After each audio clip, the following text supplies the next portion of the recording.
शांति। हाँ, कई बार हम प्रश्न के उत्तर में कहते हैं कि आप YouTube पर हमारे चैनल पर जाओ और प्लेलिस्ट में आपको सब कुछ ग्रुप वाइज मिलेगा। लेकिन कईयों की कंप्लेन होती है कि हम उसको प्लेलिस्ट में जाने का समझ नहीं आ रहा है और या नहीं जा रहे हैं। तो उसके लिए मैंने यहाँ विधि बताई है कैसे चैनल खोलनी है और कैसे आप प्लेलिस्ट में जाके चूज़ कर सकते हैं। तो प्लीज़ ये विधि फॉलो करो। ओम शांति। अगर आपको मेडिटेशन और हेल्थ की बातों को अच्छी रीति समझना है तो YouTube चैनल है शिव शक्ति मेडिटेशन बीके कुसुम। फिर सब्सक्राइब करेंगे और जो लक्ष्मी नारायण का आइकॉन है उस पर टच करेंगे तो हमारी चैनल खुल जाएगी। वहाँ प्लेलिस्ट में आपको सब कुछ ग्रुप वाइज मिलेगा। साथ साथ लाइक शेयर और कमेंट भी कीजिए। इससे आपका दुआ का खाता बढ़ेगा, बुद्धि का ताला खुलेगा और आप जल्दी जल्दी आगे बढ़ सकोगे। ओम शांति। ओम शांति। आपका प्रश्न है कि वो बच्ची जिसकी आपने हमें सारी स्टोरी बताई उसके साथ ऐसा क्यों हुआ कि जन्म के 15 दिन बाद ही उसकी माँ अस्पताल चली गई और 6 महीने बाद शरीर छोड़ दिया। ये क्या कर्म की गति है? उत्तर है, देखो, कर्म की गुह्य गति बहुत बहुत सूक्ष्म है जो दुनिया में सब ऊपर ऊपर जानते हैं, लेकिन सूक्ष्म गति किसी को भी नहीं पता है। जैसे जैसे कलयुग का अंत आता है वैसे वैसे बुद्धि इतनी तमोप्रधान हो जाती है वो भी नहीं पता चलता कि वो क्या कर रहे हैं और ना ही कोई पश्चाताप होता है। तो जैसे हमने कर्म की गुह्य गति में बताया था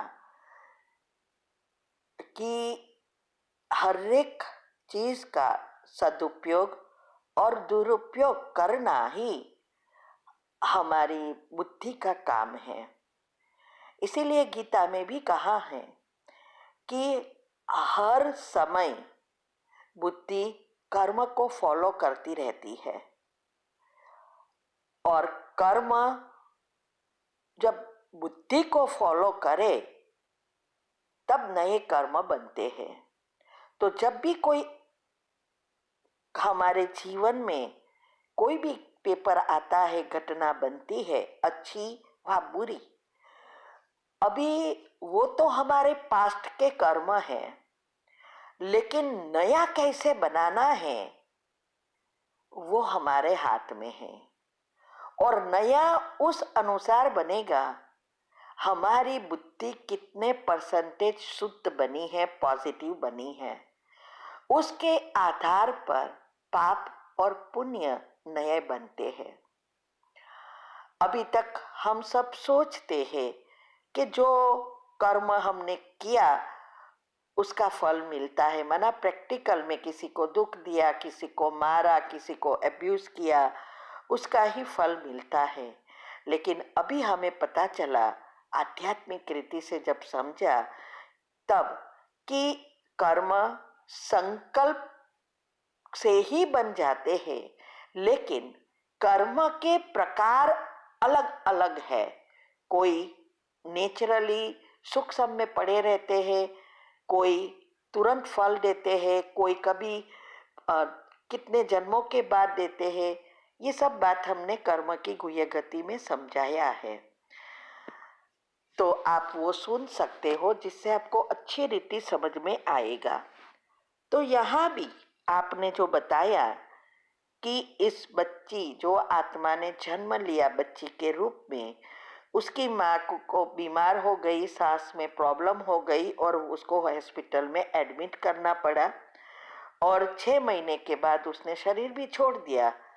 उसका अर्थ ये हुआ कि ये आत्मा जो बच्ची के रूप में आई है, उसके साथ ऐसा कर्म के हिसाब किताब है जो माँ की प्रेम नहीं मिलना है।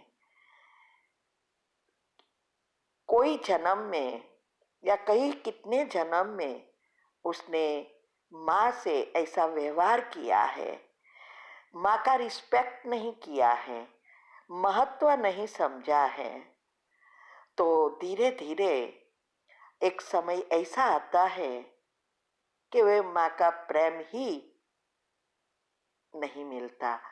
तो ऐसे हर एक चीज में होती है। आजकल डिवोर्स भी देखो हो रहा है, उसमें भी क्या है, यही तो है, माँ बाप की कर्म की गुह्य गति है। और हर एक आत्मा के साथ अलग अलग हिसाब किताब होता है। अभी वो जो उनकी पालना करेंगे उसके साथ भी अच्छे हिसाब है। अगर उसके पापा दूसरी शादी करेंगे और वो आत्मा उनके घर आएगी, उसके साथ भी अच्छे या बुरे हिसाब किताब होते हैं। और आज के जमाने में जो सौतेली माँ होती है, वो कभी भी अच्छा प्रेम नहीं देती है। वो तो हम सुनते आए हैं, बहुत कम है जो अपनी बच्चा समझकर उसको प्रेम देती है। तो वो भी कर्म के हिसाब है। आज नंबर 6 बढ़ते जा रहे हैं। क्यों? क्योंकि जिसने इस विकार, काम विकार के लिए या उस अंग का दुरुपयोग किया है, इसीलिए वो इतनी बिरादरी बनती जा रही है। ये सब कर्म की गुह्य गति है। इसीलिए हमें अभी एक ही काम करना है जो आपने दूसरे प्रश्न में पूछा था और हमने कल शॉर्ट में जवाब दे दिया था कि आपने पूछा था कि क्या उसको हम सकाश दे सकते हैं, सकाश देने से क्या पाप कर्म बनेंगे।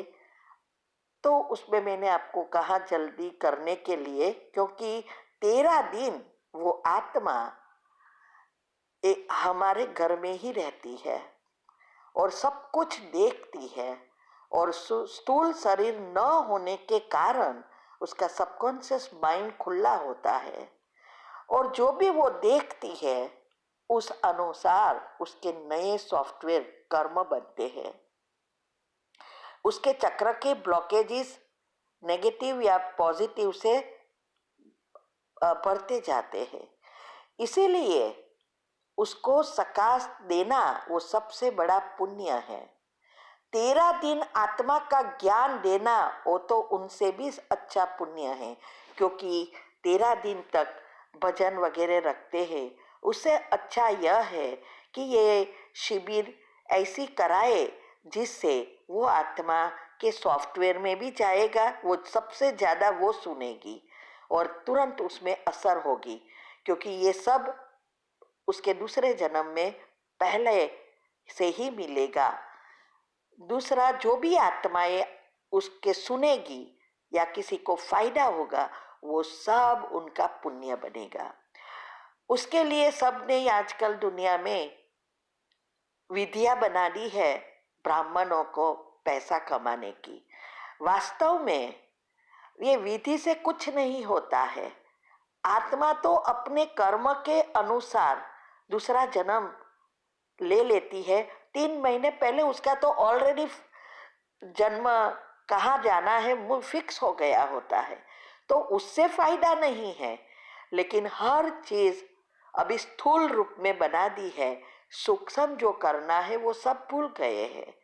और ये समय जब तक वो आत्मा बड़ी होकर 5-6 साल या उसकी वाचा न आए तब तक तो हमारे साथ कनेक्टेड होती है।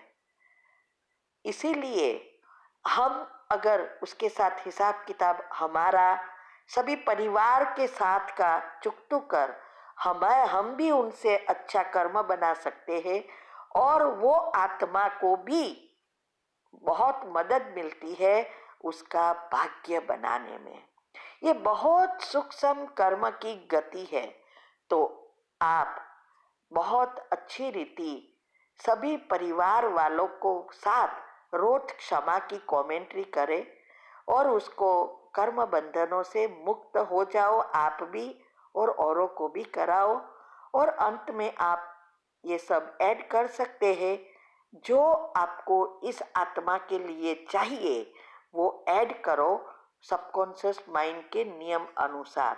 जैसे वो दूसरी आत्मा दूसरे घर में या घर में जहाँ भी वो जा रही है वहाँ वो सदा सुख शांति में हो, या उसका जन्म बहुत अच्छी रीति हुआ है, बिना कोई कष्ट के हुआ है, ऐसा जो भी आपको चाहिए वो अच्छी रीति ऐड करो।